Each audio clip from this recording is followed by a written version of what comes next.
வணக்கம். இது துபாயில் வந்து ஸ்டார் மீன் கோல்ட் ஷாப்ல வந்தேன்.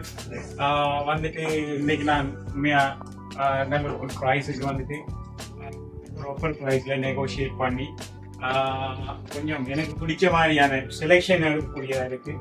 அதனுடைய உண்மையை நான் தேங்க்ஸ் பண்ண உடனே என்னென்னு சொன்னால் உண்மையாக இருக்கு ஸ்டாஃப் வந்து உண்மையாக வேல்யூபிள், நல்லா நெகோஷியேட் பண்ணுறாங்க. அதுக்கேற்ற மாதிரி வந்துட்டு அவங்க ப்ரைஸ் எங்களுக்கு டிஸ்கவுண்ட்ஸ் நிறைய ஆப்பர்ச்சுனிட்டிஸ் இங்கே இருக்கு. அதனுடைய நான் உண்மையாக துபாயில் வந்துட்டு இப்படி ஒரு ஷாப்பை நான் வருங்கே பார்க்க இல்லை. அதனுடைய நான் தேங்க்ஸ் பண்ணணும். அதனுடைய அவங்களோட சேவிஸுக்கு வந்துட்டு உண்மையாக நான் அப்ரிஷியேட் பண்ணுறேன். Okay, thank you very much. யாரும் அப்படி இருந்தா நான் உங்களை வெல்கம் பண்றேன். வந்துட்டு நீங்க உங்களோட பர்ச்சேசிங்க எந்த இதுவும் இல்லாம பண்ணி கொள்ளலாம்ன்றது நான் உங்களுக்கு 100% வாரண்டி பண்றேன். தேங்க்யூ.